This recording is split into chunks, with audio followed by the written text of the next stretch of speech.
Good New Year's Eve. Moss 808 brought to you by the Esoteric Soul G, here to break down these astral currents and the cycles of your inner alignments.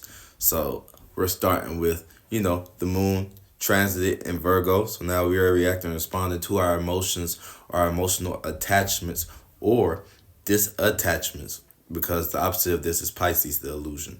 So you're reacting to your emotional, doing your emotional checks and balances. Have you been giving too much? Have you been receiving too much? I feel like this is a proper time going into the new year to reflect and analyze on the seed that you are protecting, because you went through your solar plexus, moon and Leo, and your home and nurturing nature privately of Cancer, initiating that, riding that vibe of what energies you think you're surrounding yourself with. So now it's time for you to analyze these things. And you're analyzing these things as material or tangible that you can add to a status that's already at present. You know what I'm saying?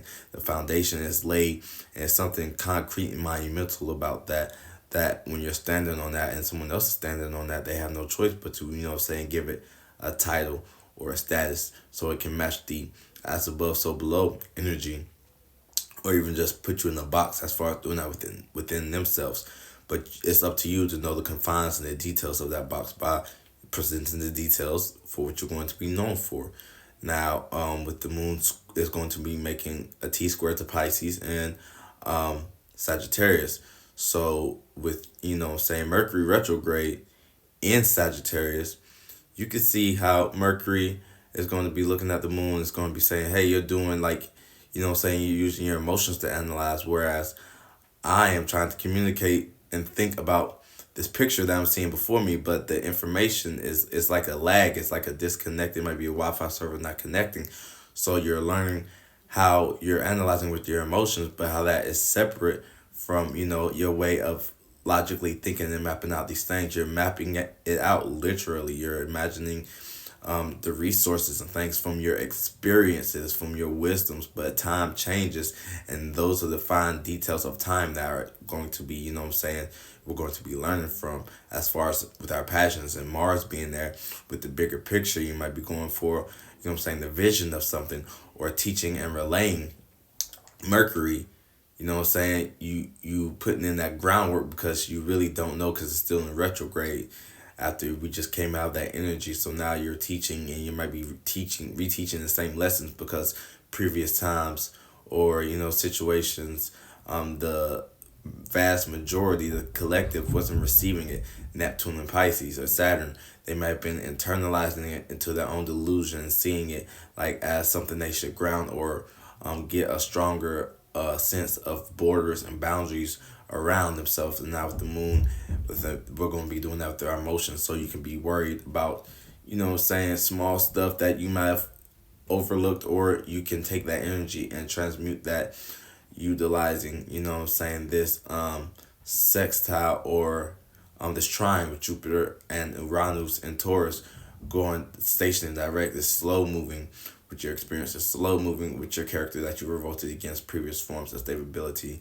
And you take that example and bring that down to your level, to your emotions, analyzing what projections, what reflections that you can do without, so that it doesn't taint your status, And you also have, it conjunct in Lilith. So you might be embarrassed that your emotions, you're looking around like, okay, why am I over analyzing when all this experience and the teaching and flammable, it's mutable fire. So flammable, highly, can combust and, go out and reach the masses with just one message, versus, you sitting back into yourself, thinking yourself into, a delusion or a maze or overcritical portion of that. So that's why we're utilizing the other T squares when you have a strong gift like that, to even it out. Like, you have this gift, but you understand what you're doing with it, and knowing how you're doing it. You're a bad mamma jamma after that. So you have this conjunction misalignment to the North Node and Chiron. So you're looking at your mistakes coming into expressing a new vision or a new way to see something. You might be embarrassed, with that Lilith and that Chiron misunderstanding of how, you were wounded, right? And that's what people are knowing you for, is going in spite of that. But you have Chiron here, a mistake that might be holding you back.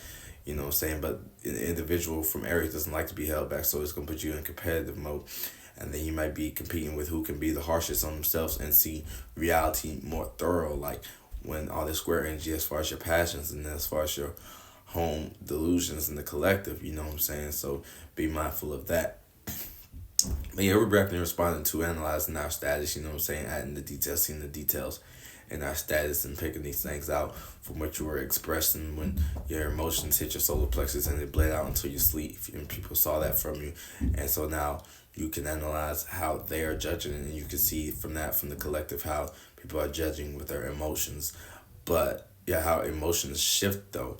You know what I'm saying? Now you're just going to see how these emotions affect the way of teaching, experiencing, going out and evolving their lower base natures, right? So just because it's Virgo, it's a more virgin energy, you know what I'm saying? Pure energy, utilizing tools to weed out the perfections and the imperfections are what make us perfect. So hope everyone has a new personally good new year with this alignment reading, and thank you, and tune in for more. Thank you.